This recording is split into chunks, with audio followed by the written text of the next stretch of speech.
In this video, I do a one-take test of the least glamorous Mondeo in the world. So let's go and have a look at this bad boy. First of all, and I'm going to shut that door properly. There we go. I must concede it's wearing the wrong wheel trims. These are GLX wheel trims. Quite a fancy design actually, and quite smart as well. But remarkably, it's 25 years since the Mondeo was launched. Launched in November 1992, went on sale in 1993, and hasn't she aged well?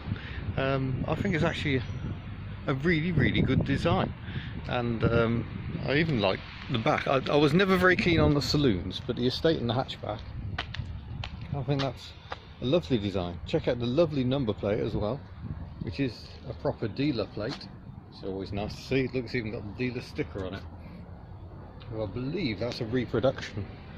But the Mondeo was Ford's first front-wheel drive offering in this large family car class. It had been relying on the Sierra getting more and more outdated as time went on.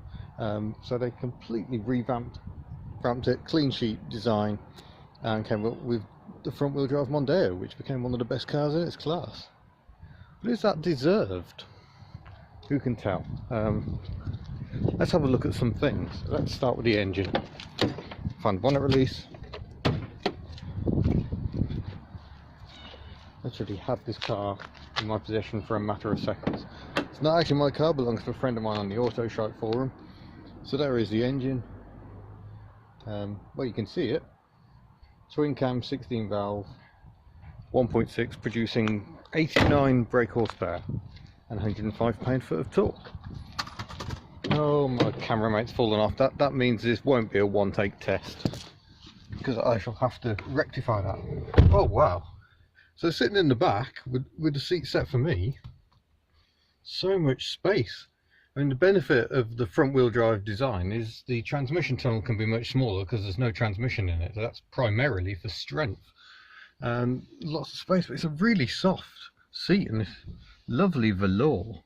I love 90s interiors. They were so patterned, but yeah, headroom's a little tight. I must admit, my head is brushing the top there, but yeah, not bad at all. Explore elsewhere. Oh,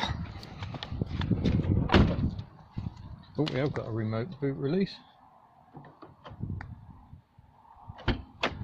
I just operated the remote fuel flap by mistake. That's pretty capacious, you'd have to say. I'm not going to climb in it. It's been vacuumed. It looks quite tidy. But really, this is all about what it's like to drive. Let's jump aboard. And yeah, inside, all very blue. This is a very early car. It must have been one of the sort of almost in the first selection. It's a K plate, which is 92 to 93, so it's very early. But yeah, blue plastics abound. Steering wheel has an airbag, and that was standard on all models. I think that was an industry first. And yeah, 5-speed gearbox. It's got the original radio, which sadly doesn't work. But yeah, there's my mess, and the main foot has fallen off. But yeah, what I love, I'm going to open the door just so you can see it even better. This is the base model, so this is the lowest of the low. And not only has it got winding windows, but the winders seem to be an afterthought and seem to come out of the speaker grills. That's delicious. So yeah, but being the base model, you still get power steering, but no sunroof. And there are blanking plates in quite a lot of places. And yeah, there's something else we haven't got. So there we go. Let's stop the video and go for a drive. Wow, we've even got a dealer key ring.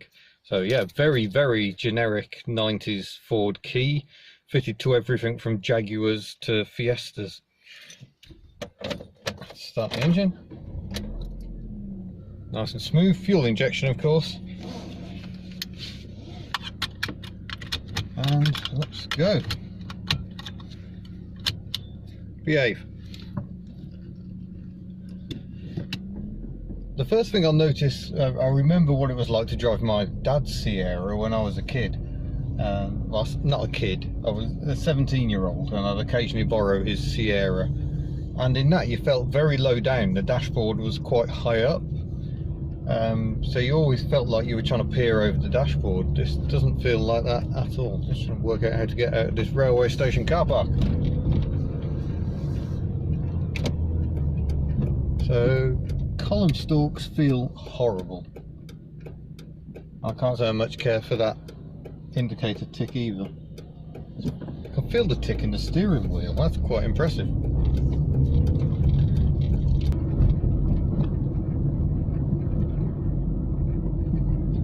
Certainly a very tractable engine. We haven't got a rev counter. That's how base we are. But it seems to pull from very low revs very easily. And the only other Mondeo I've driven of this generation is a diesel. And as I recall, that diesel had over 200,000 miles on the clock. I think eventually the crankshaft snapped at 330,000 miles. So that wasn't the best example. But again, I drove that back to back with my dad's Sierra, and I remember thinking at the time, when I was only about 18, what a quantum leap this was. Ooh, brakes aren't as good as I expected, but then the Bluebirds are unusually sharp. This is one of the problems with doing road tests. You're always comparing it with what you've just jumped out of. It don't indicate, goodness sake.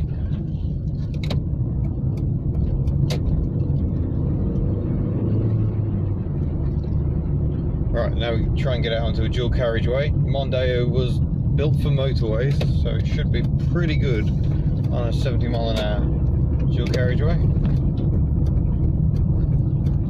My tests are never about throwing cars around to the limit, so we won't be doing too much of that, I don't think. Nonetheless, yeah, it's nice. It's nice because of the driving position, because the scuttle is so low. It's almost like a Honda. Hondas of this era had a very low scuttle.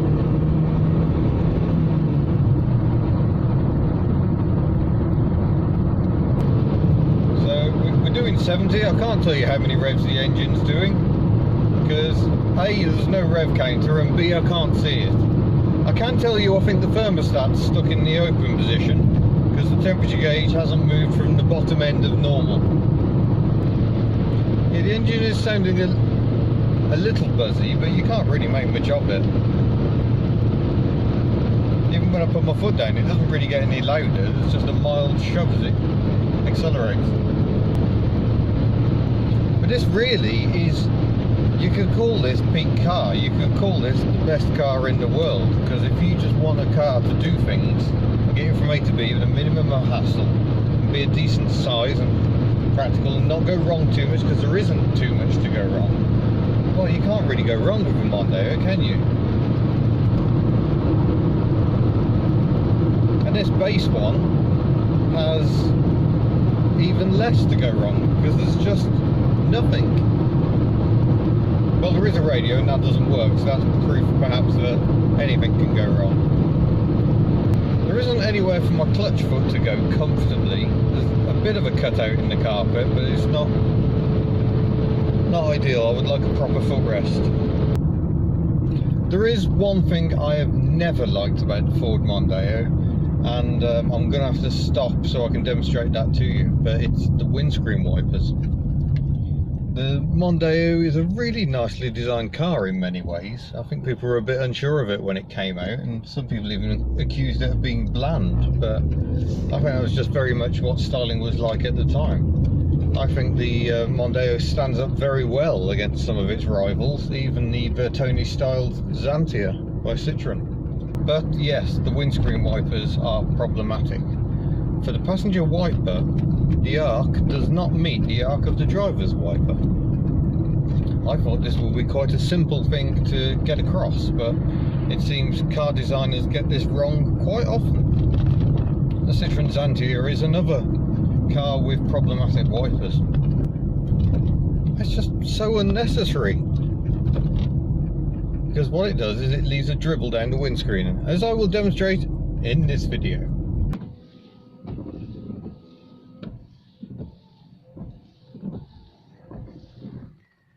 You see that line there? You see that dribble emanating from the bottom of it? That is appalling design. And that's how the wiper is designed, but the sweeps miss each other by that much. It's horrendous. Anyway, there you have it. I quite like this Mondeo, even though it's the 1.6 base. It's the lowest of the low spec, but somehow it's all the more charming because of that. And being a really early car, there's a lot more colour in here than you got in later Mondeos, where it was just a sea of black.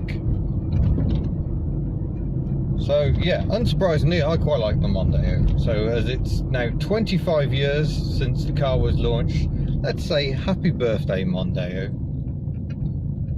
Thank you for watching.